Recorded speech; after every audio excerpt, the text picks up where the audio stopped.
Okay, this is Maria again with Expert Crafts, and we're working on the Star Stitch Messy Bun hat. And just in case if you don't have enough, or you don't think you have enough space to get in all of your clusters, because it really doesn't look like you do, what you do is 1, 2, down into the base, then into there, and then into the bottom of the first one. You've got your 6 loops on your hook. Pull it through and lock it in.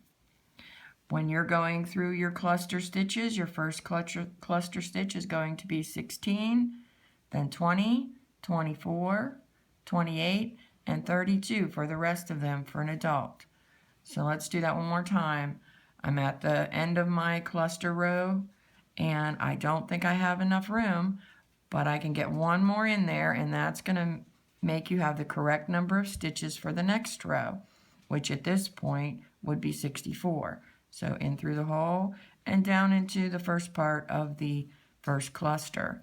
You've got your 6 loops on, pulling through and locking in.